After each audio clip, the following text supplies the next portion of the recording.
Lakes. The bridge? Yeah. Okay. All right. 1, 2, 3, 4.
We have more friends. Would you care to introduce yourselves? I'm Dan. I'm Jackson. And where are you guys from? Originally New Jersey, but I moved to Colorado Springs last year. Very nice. And I've been in the Springs for 4 years, but I'm originally from Dallas, Texas. Nice. What do you guys do for fun, like your hometowns? Mostly, I think we talked about this too, mostly lake activities, because I grew up on the lake, like swimming, water skiing, ice fishing, stuff like that. I love that. I also grew up on the lake, so I'm very partial to lake life. It's the best life. Yeah. What about you? What do you do in your hometown? We got lakes too. We have a really strong music scene in downtown Dallas, and a lot of people go down to, it's called Deep Ellum. They go down and see music down there. Great food. Some people just go out to eat food trucks and stuff. Just downtown is great. Very nice. So I don't know if I went over this one, but who do you think had the most influence for you getting into music, like in your life, like personal relationships, not necessarily artists? I'd give it to probably my dad and my first band director, Mr. Costanzo, because he was awesome. Nice. Wait, so when you say band director, do you mean like through like school? Mm-hmm. Nice. That's refreshing to hear. I feel like a lot of school music scenes can be like really competitive, so it's really nice when someone's there genuinely because they want to like encourage others, you know? Mm-hmm. is exactly that. Like he facilitated learning rather than just being a dictator. Because I've had a lot of dictator band directors too. Yeah, I think the special gift with some of those is I think one of my friend's dads was he was a music teacher, and his wife came in to visit. And she's like, "How do you listen to this day in, day out?" And he's like, "Well, here's the thing: is I don't hear what you hear. I hear potential, and I think that's like definitely a big strength." But who would you say is someone that's kind of encouraged you or like motivated you to get involved with music? Well, if we're talking personal relationships and not musicians, I'd have to say my dad. He was a drummer as well, and he really encouraged me every step of the way that I showed interest in wanting to like pick up an instrument and further my knowledge of. He was always down to be like, all right, well, let's go up to Guitar Center and get that like new pair of sticks to try that out, or like this new cymbal, you know, like he was very encouraging, having been a musician himself. And his dad was the type that was like, "You're never gonna make it like as a musician. Like you need to do it like an actual career." So he was like, "I gotta be the type of parent that encourages their kid to do what my dad didn't encourage me to do." So I got the benefit of my grandpa kind of being an asshole. So anyway, that's beautiful that you had a teacher that, like you were saying, could see the potential of people instead of just hearing how they are in the current moment. Like it takes a special kind of someone to be like, there's something more there than just like. Yeah. Yeah, I commend people that teach kids music, because I especially like large groups, like I feel like that's got to be extremely overstimulating like 90% of the time. But would you say, well, okay, I think that there's something really cool when you have a parent that can relate, because I feel like there's this big, I don't want to call it a facade, but like everyone's always the people that are like, "Oh, you can't do it." Like I feel like a lot of people try to paint it as like, "Oh, I'm protecting you from embarrassing yourself or whatever." And like they're like, "Oh, when you get on stage, people are gonna throw tomatoes, and I just don't want you to deal with that." Or they're on the other side where it's like, "Oh, you're just gonna be this starving artist, and you're not gonna be able to do anything other than play this music if I encourage you." But to have a parent that relates, I feel like it kind of helps you see the reality of what it actually takes to keep music in your life. Would you say your dad was like a little rebellious in that, if he went against what his dad was encouraging? Yeah, so just background, he grew up in like southern rural Alabama, poor family, and it was very much a like, you need something solid to make it out of this situation type thing, which he did. He went into the Air Force, and that was a sure ticket out. But he had long hair. He was playing in a Leonard Skinner cover band. Like, he was a little rebellious, and I think he saw it as more of like, I'm doing what I want to do, I'm not rebelling. So whenever he saw me want to do music, he's not like, you're being a rebel. He's like, you're kind of following your heart, and I'd love for you to have the opportunity to do that like I didn't. So whether I get tomatoes thrown at me or I'm a starving artist, he's gonna like let me fail just because he never got the opportunity to even do that, which I think is pretty cool. I think that's super awesome. So I know you said that you were in some sort of a band class. Would you say that you are classically trained, or did you take elements and just kind of like make it your own? I did both really. I started out on the trumpet and the guitar at about the same time in the 5th grade, but I wasn't really serious about guitar. I had lessons, but I never really practiced. I wasn't like that into it. I was more into the trumpet, and I did that for about 5 years. I think like my sophomore year, I quit the marching band. I was into all of that. I was in the concert band, I was in the jazz band, I was in a church jazz band, I was in the marching band for 3 years, and then I quit that like just because there was a lot of drama. Yeah. And then I got more serious about guitar when I turned 18, because I saw this this dude who I knew from my hometown. He was playing. He's like mostly a blues guy, but he was playing all these cool blues riffs, and I was like, I didn't know you played guitar. How long have you been playing? And he just said 4 months, and I was like, I need to get my crap together, like. And then that was like my kind of kick in the ass to like start taking it seriously. And then in the past few years, I picked up the bass guitar and I also play the flute. So I'm classically trained on the flute and the trumpet, and then the guitar and the bass. I just kind of did it on my own for the most part. That's awesome. Totally random, but well, I guess not totally random. When you said trumpet, that I was not expecting that at all, especially because like to me, I'm like, he's a guitar guy. Like I was totally thinking you're saying I'm not serious about the trumpet. So, what was one of your favorite songs to play on the trumpet? Like, did you have like a go-to that just like would put you in a good mood? Yeah. Well, I haven't thought about that in years. There was like some easy ones like "Let's Go Band." Everybody learns that in the 5th grade. No Real Big Fish. Definitely not. There is this thing. I've been reading the Bible lately, and they keep talking about Jericho, and there's this jazz piece called Jericho, and that was really hard, and I could never get it down, but I loved it. Like, it was such a great tune. That's awesome. I think my church is starting to do a series where they're going to go through the entire Bible. I think you said that you've been reading it. Are you going cover to cover? Yeah, it's a slog, but yeah. Yes, I think especially certain chapters, it's like all of the accounts or like the history and lineage. Deuteronomy, like Numbers is just literally lists. Yeah, just the lists, the laws. Like Leviticus is just a whole chapter on laws. Yeah, no, that's always tough. If you don't mind me asking, where you landing at as of right now? Like, what part you in?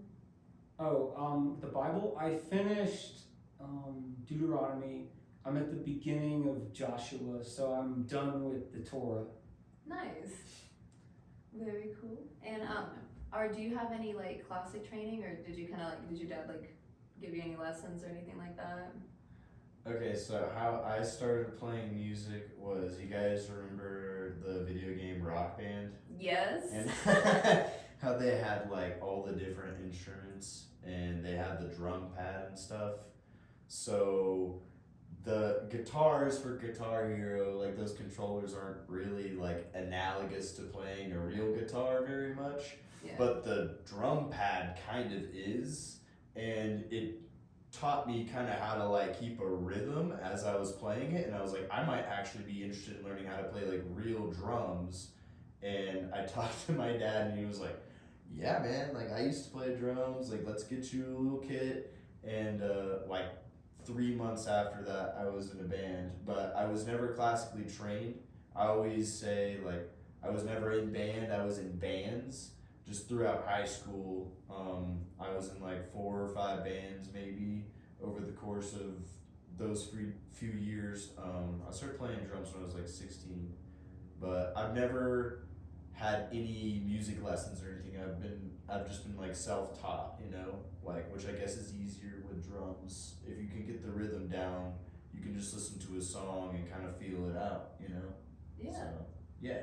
That's very cool. So I know you both said you've been in bands. How many like bands would you say? I know it might be kind of hard to answer.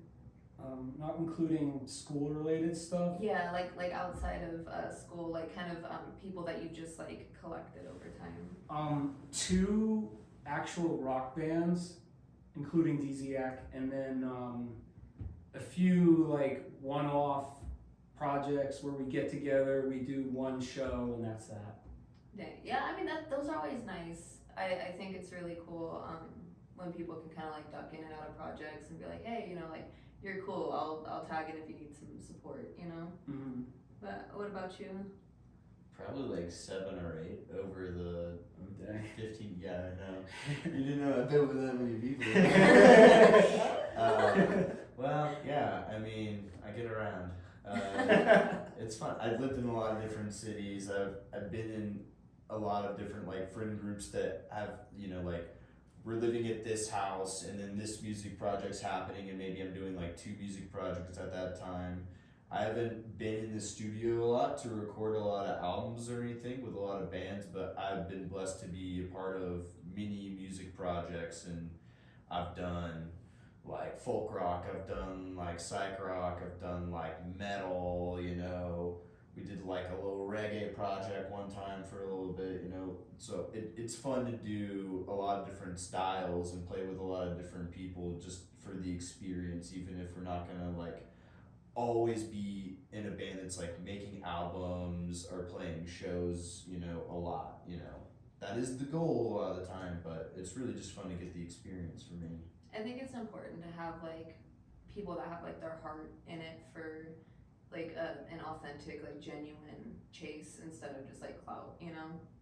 Yeah, Mhm. you can tell when somebody really only cares about like the feeling that they get from being in a band instead of like playing the music. You know what I mean? There's a difference. What would you say is like, I guess this is a hard one for me to word, so I'm sure it's gonna be maybe tricky to answer, but I'm gonna just throw a dart at it anyway. But what would you say is something that you notice when there's like potential for like musical collaboration? Like there's some sort of chemistry or something. Like what are some things that you notice when meeting someone? I don't know. Maybe it's cliche, but if we click, you know, like you gotta like click, you gotta lock in. It helps to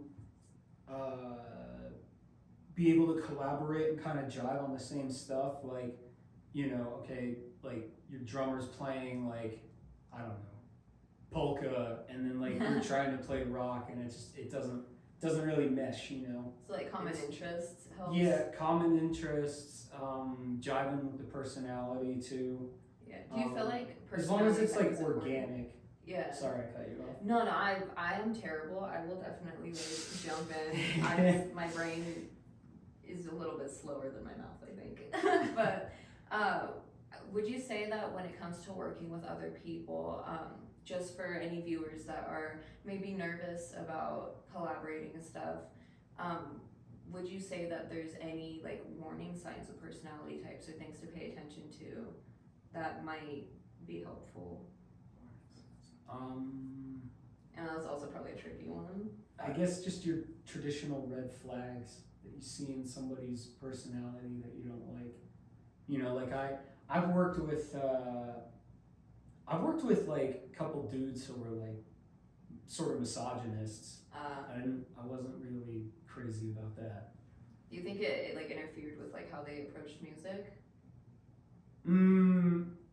How they approached music, no, but that part of their life bleeds into the band in little ways. Like things kind of seep in, and you can see that over time the longer you work with somebody. Do you see that with like maybe interaction with like potential fans? Is that like a setting it might come out to? I was gonna say, you don't want to be playing shows with somebody that's like known to treat a certain set of anybody shitty, because you want people to come out to, and then you just don't want to be like associated with a shithead.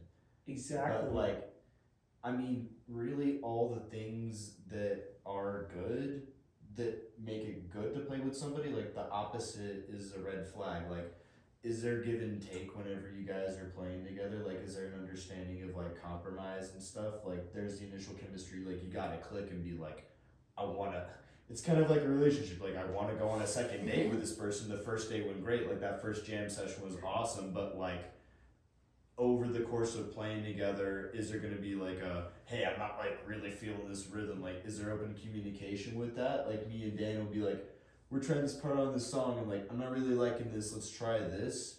Like, the willingness to try things, compromise, meet each other in the middle, hearing each other out, all the classic things for a good relationship are just as important interpersonally with like your bandmates as it is with your girlfriend.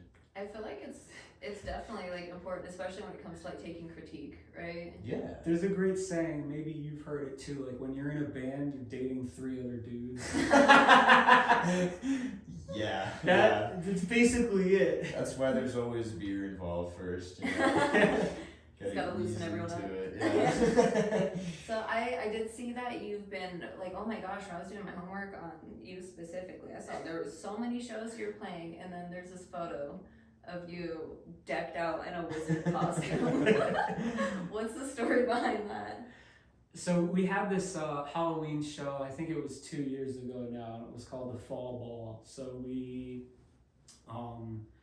got invited to play. We were scheduled, and it was Halloween themed. So I was looking around, and I just ordered that wizard outfit online and performed in that. And to quote my brother, it made me look like a Disney wizard. That's so awesome. What do you think are some like highlights, like some of your favorite shows that you've played over the years? That's a good one. There's this place in Jersey called Dingbats. That's such a good name. I love that. That's great. We've had some good shows there. There's this jazz club also in Jersey. I think it's by Newark, called Crossroads. Outstanding, great venue. They treat you right. You get paid. That's always Can't beat bonus. it. Do you have any favorites? Yeah. One of my favorites was actually my very first show, which was at this place called The Door in Dallas, and it was a Battle of the Bands as our first show.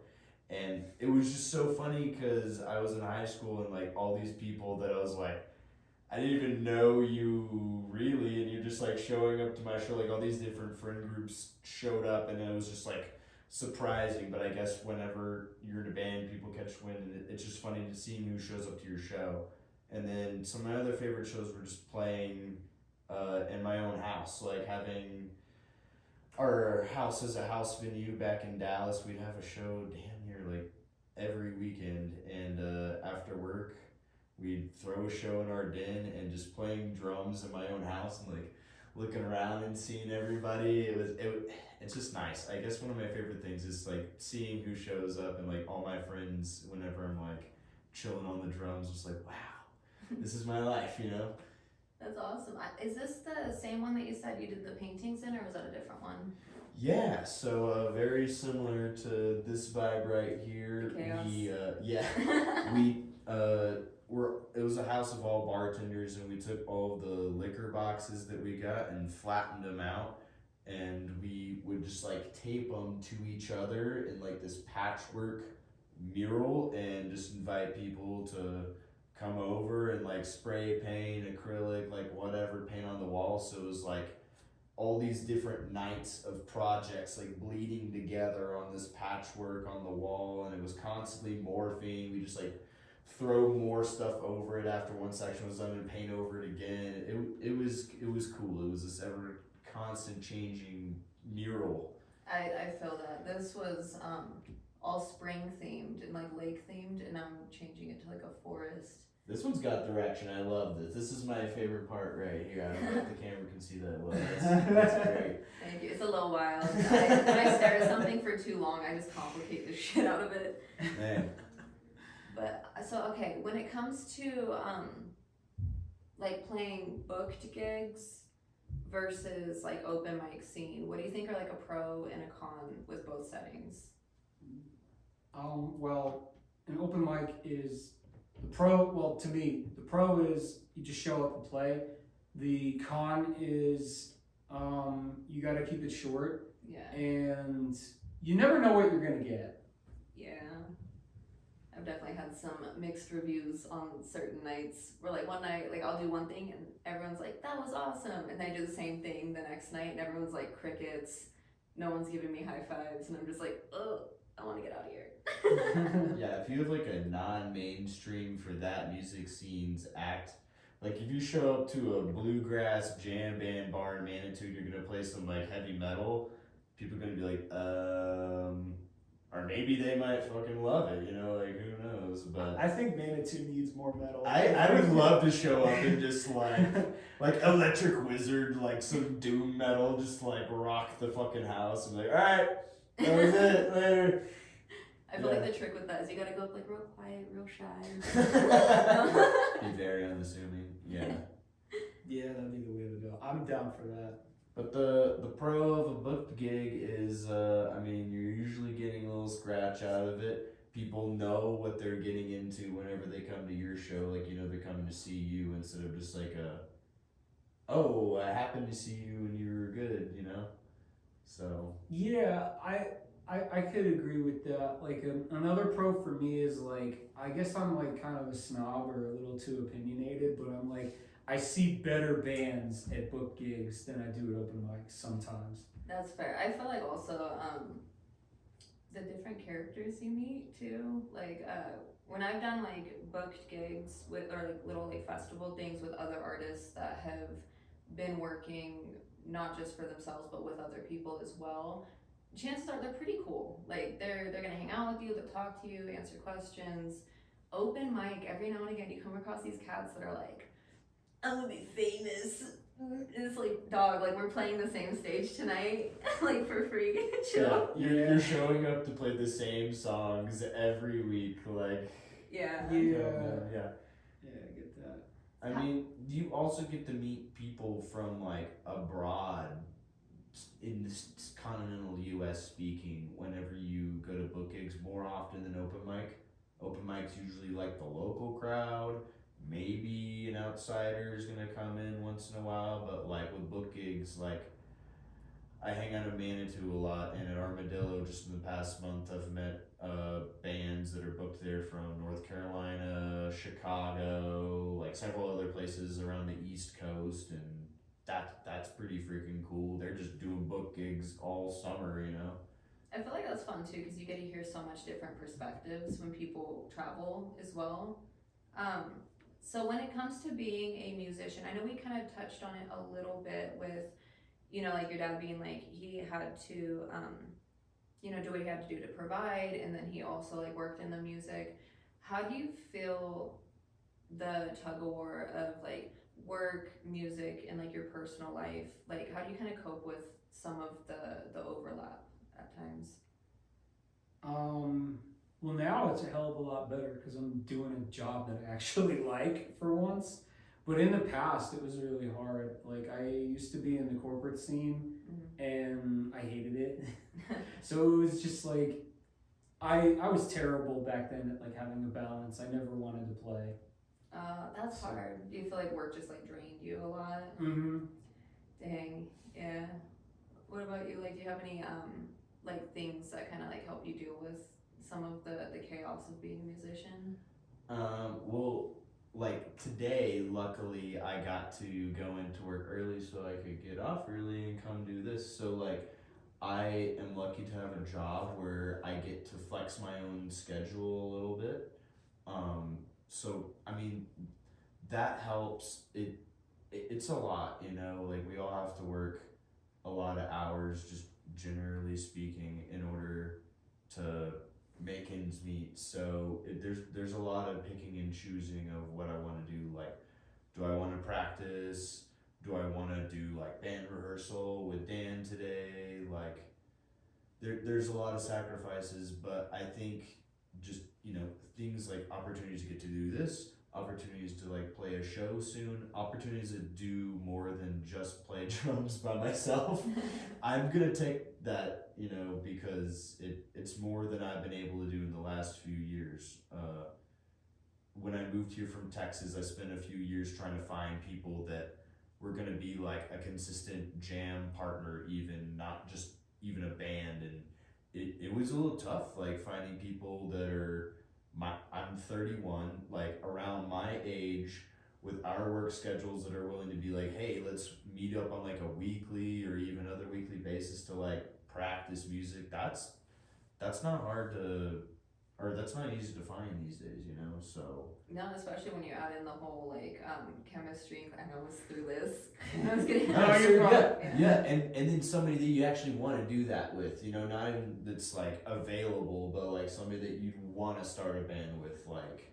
So whenever me and Dan hitched up, I was like, fuck yeah, let's go. Yeah, I'm very proud of you too, because like I think when we met, you told me that you didn't really play that often, and you didn't have anybody to play with here in town. over the past like 4 years you've been here, and then you went from that to playing with me. You got like another band. You play at Kinfolks every week. You're just like drumming constantly. Like, I'm so proud of you. I'm in like 3 or so music projects ish right now, and yeah, we have a show coming up October 2nd. Come out, Yeah, Thrasher's Bar. Thrashers, yeah. But yeah, we're just like busy, and I'm like, I'm not saying no to any of this shit just because I want it to keep happening, and it feels great, you know. So how did you guys meet, if you don't mind sharing? Manitou Springs. Open mic. At the open mic at Kinfolks every Wednesday. Oh, nice. What time do they usually like kick off? Like 7 p.m. nowadays. Yeah, go see Ramsey runs the open mic at Kinfolks. It's free to come in and do your thing. Just sign up and any instrument. He was playing the flute. You were saying you didn't expect him to be like a trumpet guy. He's a guitar guy. The first time I met him, he was playing the flute and guitar, like switching back and forth, doing like a looper pedal. And I was like, dude, this is insane. And he had this big old beard, and I think his hair was longer too. But yeah, we struck up a conversation. We've been playing music about every week since then. Maybe just like 2 weeks. That was like 4 or 5 months ago. Yeah. That's so awesome. Yeah. So okay, I know on 4th of July you brought over some sourdough cookies. Mm-hmm. So outside of music, what are some of your hobbies?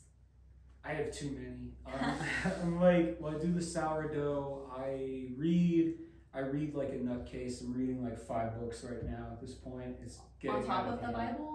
Including the Bible. Oh my, cause like that one's a hard read in itself. Adding any yeah. books with it, that's crazy. Oh yeah. I'm reading Zen and Motorcycle Maintenance, and it's just this philosophy book. It's kind of about motorcycles, but it's mostly about this guy like just going on these long tangents about this guy named Phaedrus and his quest to find the meaning of quality. So I read. I do the sourdough. I do my own bread every week.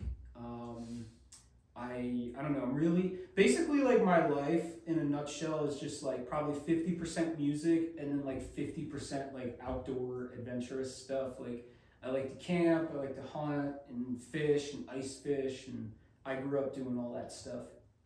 That's awesome. That's kind of a cool way to like fill your cup too. Mm-hmm. Do you have any like other like odd talents or like hobbies that you do in your spare time when you're not doing collaborative stuff or work?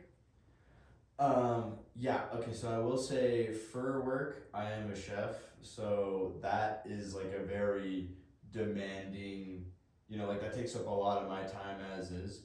And then I love to cook outside of work as well. So like he's always telling me like these pickle recipes or pie recipes and shit. We're always just like, I was talking about a salsa I just made like while we were on the way over here. But yeah, I love to cook. I also like to read. I'm only reading 1 book at a time. Emasculating. Yeah, I don't know. I like to play video games, watch movies, all that stuff. I like to go for walks.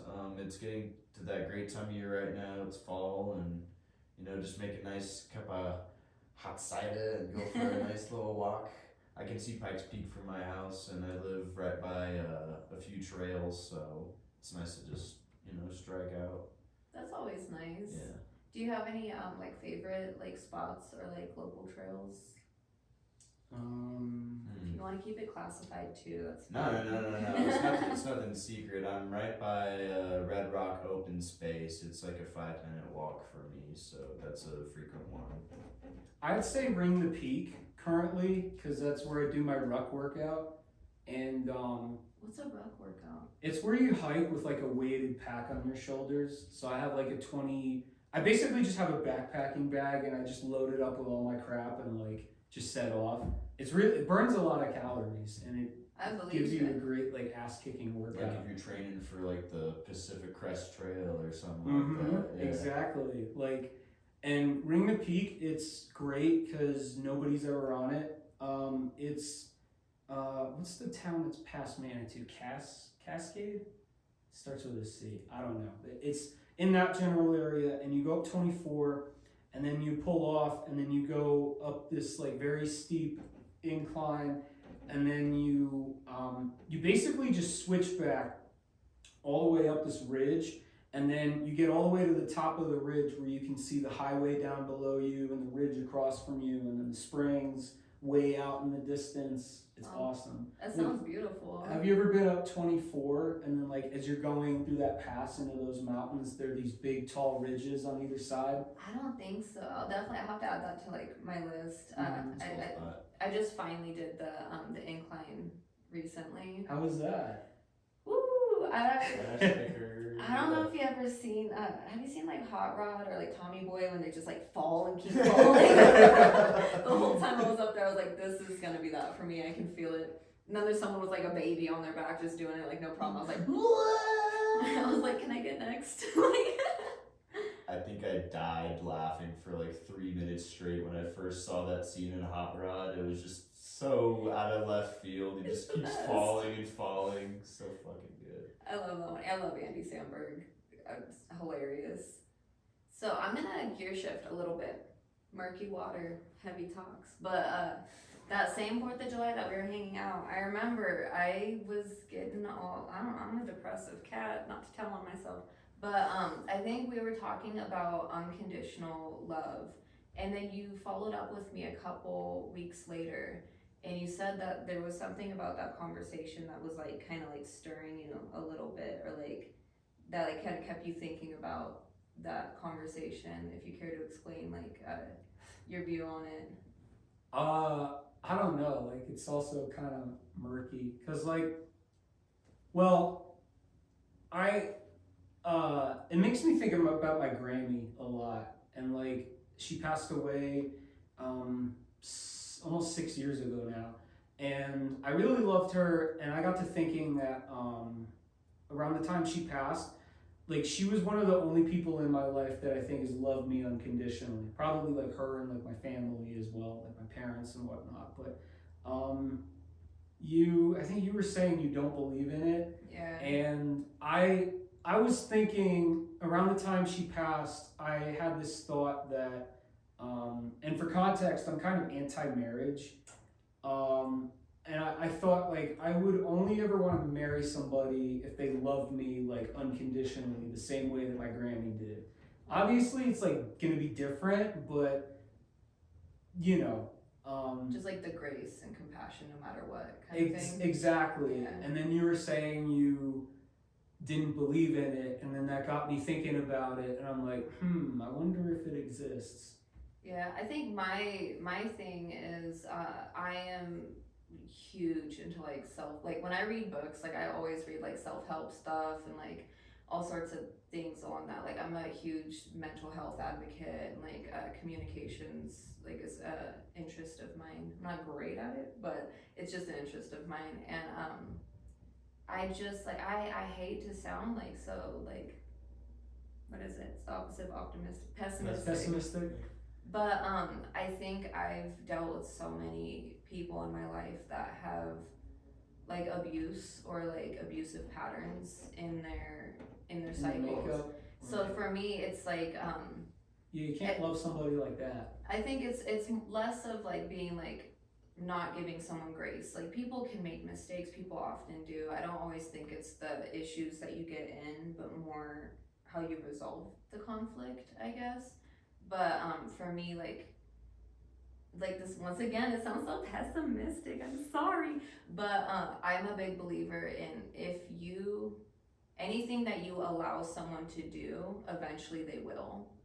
And I always am so fearful of people, but I feel very refreshed hearing things where it's like taking me out of like the perspective of like trauma or like all of these like boundary crossing things I see, to be like, you know, picturing people like your grandma like taking you under and being like, I will love you no matter what, and pouring into you. It's like it does make me hopeful like when I hear things like that, because it's such a greatly different set of eyes on it. I know, and like I was such a little shit to her like growing up, like, and she did not waver at all. Like she she treated me the same no matter how like crappy I was being to her. I love you, Grammy. R.I.P. I think about you every day. I think it's very sweet. No, but do you have any like thoughts or feelings on those things or? Okay, I think unconditional love can be different than just like giving an infinite amount of chances to somebody.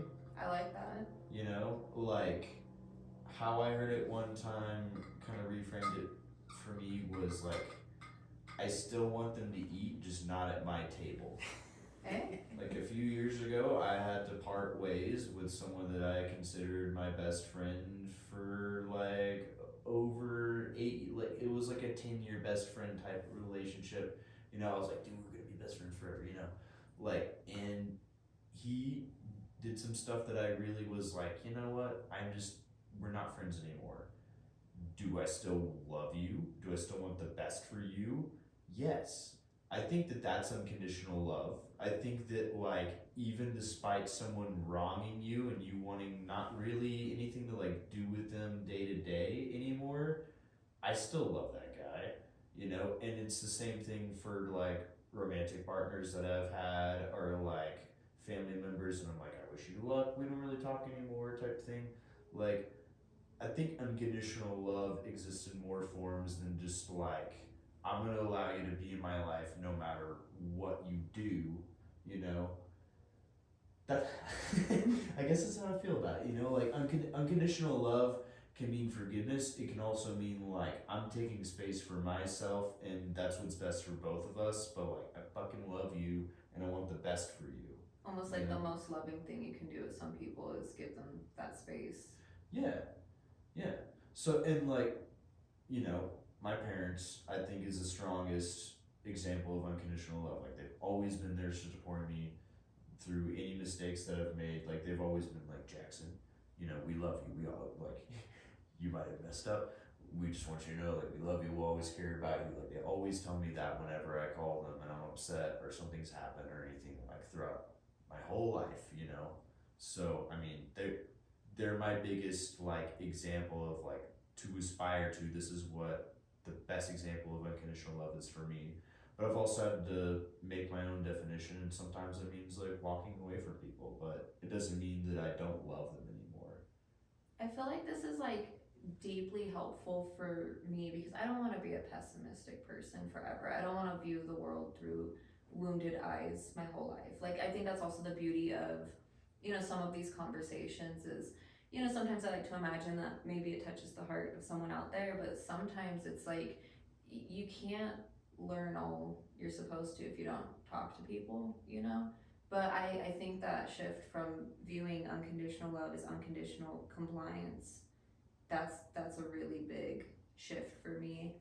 But while we're on the topic of lovey-dovey feelings, that song, Throw a Stone at Your Window, where did that come from? Because that's one of the sweetest songs that I've heard, and it's definitely one that's been one of my favorites. Thank you.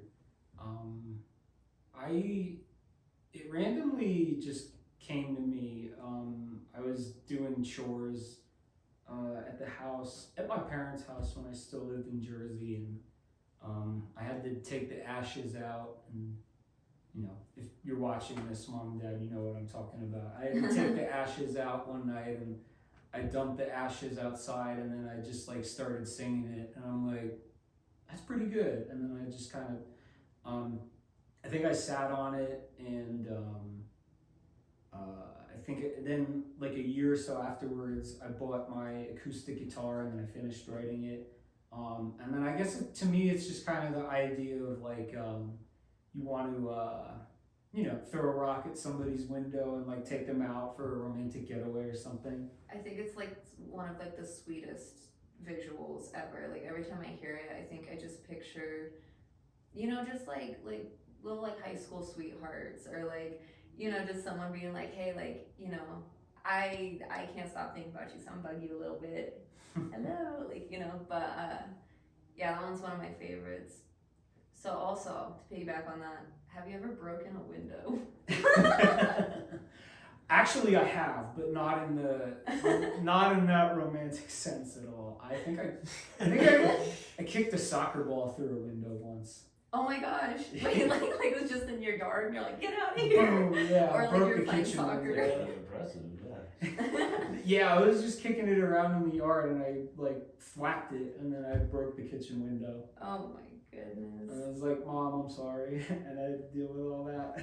I think the only time I've seen a window broken was my brother had to have been like 7, and like his just intrusive thoughts took over. He took the biggest rock he could find and threw it at my mom's minivan. Oh shit. Oh damn. Okay.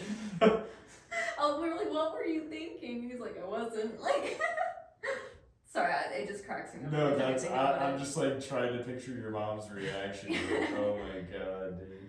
Yeah, I think I blocked it out. No, I'm just kidding. And then dark times came. Jesus, dude. But I also was going through your discography, and I noticed the cover for Deziak's Odyssey. Who did the artwork on that? Because it's kind of trippy. So it was this artist who's also from Jersey, by the name of Abby McDonough. Shout out to Abby, you're awesome. She took a concept that I had. It was a scene from the first track on the album Space Jam 1, where the character is being like, they're grabbed by a sleepy willow tree and then they're teleported into outer space. So then like me and my brother, we did like a photo shoot in the yard of me just like in that pose.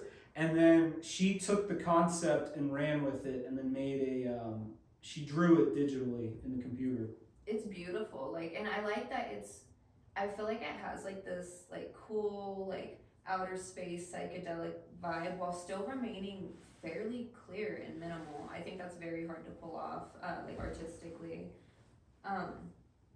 So I know we were talking about travel a little bit. So once again, kind of a weird ask.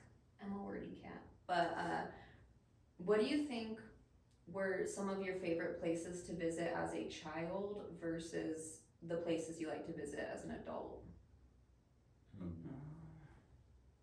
As a child, probably, I don't know, I enjoyed going to upstate New York. There was this place called The Mansion, and we used to just go up there and like ride snowmobiles.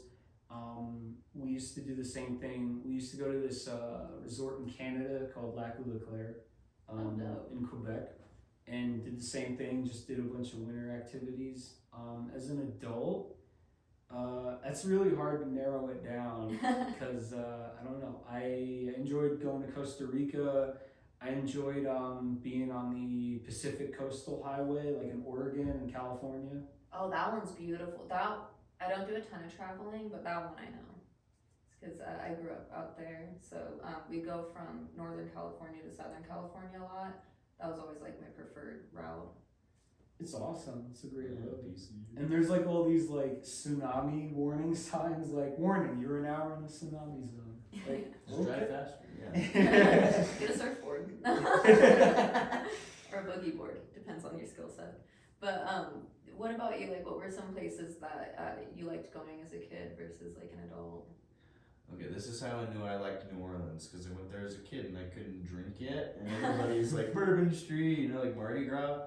I thought it was like a really romantic city. It's almost like the Paris of America. You've got the French culture, obviously, but like it smells like bread throughout the whole city. There's like music on every corner. There's people like painting on the sidewalk on an easel. Like you're kind of by the water, you know, like everything is just like swimming in romance and food and music, and I really fell in love with New Orleans when I visited there younger.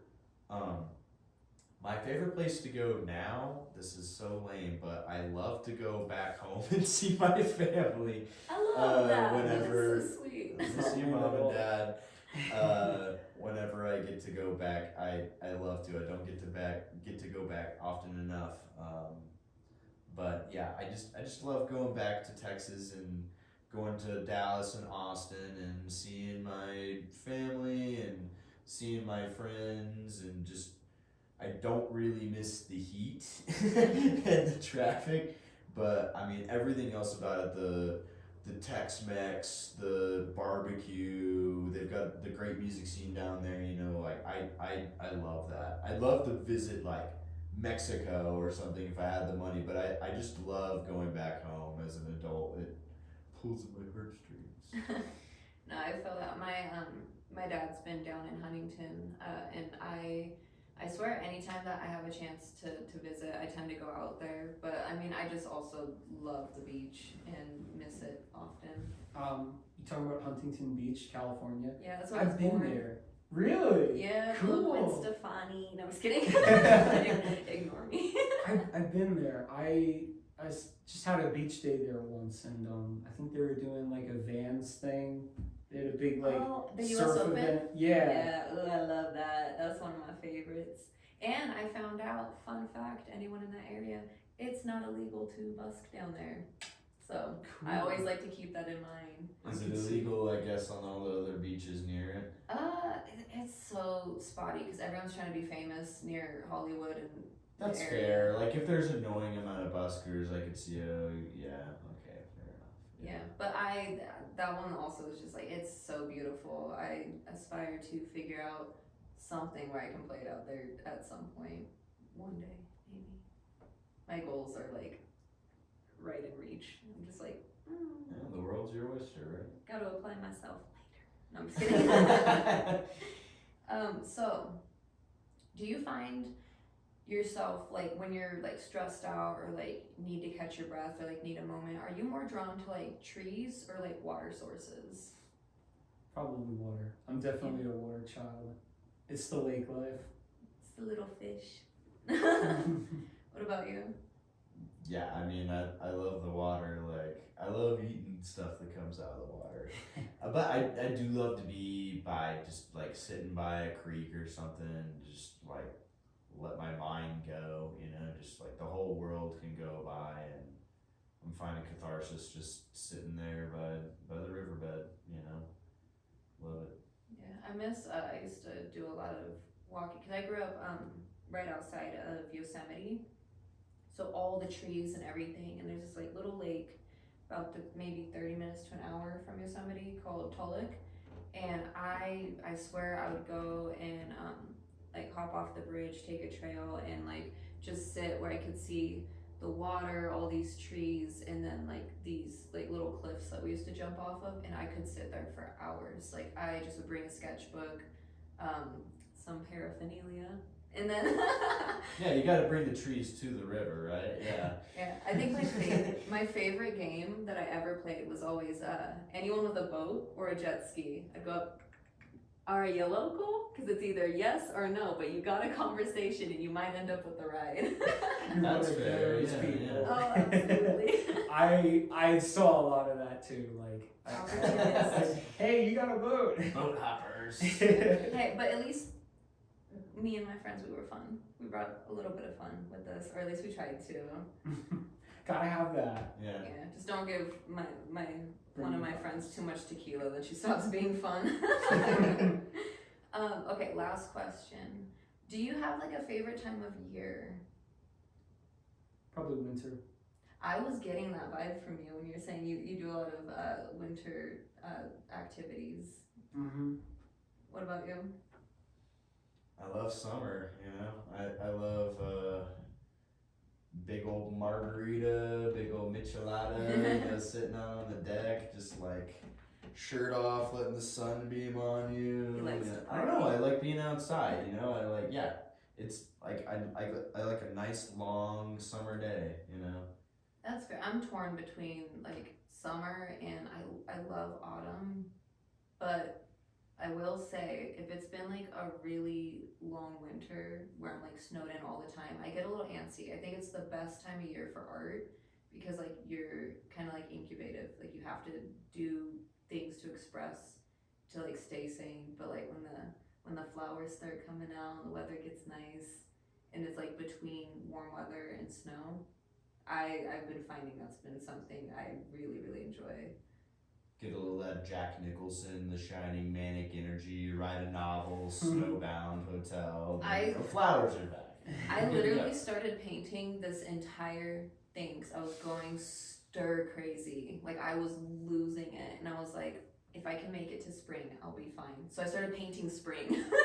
The thing I've noticed, because like most of my friends bitch about the cold all the time. So what the thing that I noticed, it's like most people improperly dress for it. They're not prepared. I do that. And B, they don't really think outside of the box. Like they don't like have an idea of what to do in the snow. Yeah, because you're saying like the snowmobiles. I've never done that. I've always wanted to snowboard though. And to be fair, a lot of that shit's expensive, right? Like skiing's a big money sport. So snowmobiling, but I mean like there's relatively inexpensive stuff you could do. Like I got a pair of snowshoes this year for like $40, and I did a lot of that this winter. You could just bare bones, like you could gather a bunch of friends and have a snowball fight or build a snowman or something like Or that. go sledding or something. Get Exactly. like a trash can lid, yeah. Yeah, I see a lot of the kids come out with like little snowboards and sleds, and I'm like, that looks fun. Matthew's a little bit of a hypochondriac with the kids going out in the snow, and I'm like, just put a scarf over them. I don't know, we'll figure it out. But yeah, no, Yeah, you live in Colorado. You're gonna have to learn to deal with snow. Yeah. Right. There's I can't think of any at the moment, but I know there are spots in the springs where you can bring the kiddies to go sledding on a snowy day. I gotta get better. I think this year. Have you ever heard of Lake Isabel? Sorry to cut you off again. No. Is that local? No, it's not. It's like maybe an hour or so away, hour and a half-ish. It's southwest of Pueblo, but they have this big giant spot. They call it snow sliding, but it's basically sledding. And you like start maybe 400 yards at the top of this really steep hill, and you just send it, and then they have this like banked turn, and then it like when the lake is frozen in the wintertime, you just shoot like down onto the ice. Oh shit, that sounds awesome. It looks really cool. I'm a huge skater. Like I love ice skating. I love roller skating. Like anything with skating, I'm all for it. So you say like it freezes like solid. Like if I brought skates, I could get a couple minutes in.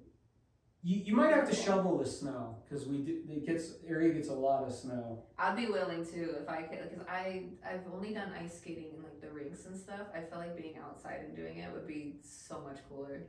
Doing it on a lake is surreal. Like there's nothing like it. Like me and my brother and my dad, like we used to go out by moonlight and like skate at night on Lake Pueblo. That's really cool. That sounds super dope. Yeah, it was a lot of fun. A little sketchy at times, but really cool. That definitely sounds cool. Well, if you care to let everyone know where they can find you online or any events that you have coming up. I know we tapped on one for the October 2nd, but feel free to let them know. Yeah, you can find us anywhere you get your music, Apple Music, YouTube, Spotify. We're on there. It's Deziak, Deziak. Check us out on Instagram at Deziak Official. And if you're local, Colorado Springs area, we'll be playing next Thursday, October 2nd, Thrasher's Bar, 8 p.m. We'll see you there. Perfect. Thank you guys so much for your time. Thank I really you. appreciate Thanks, it. Iris. 1, 2.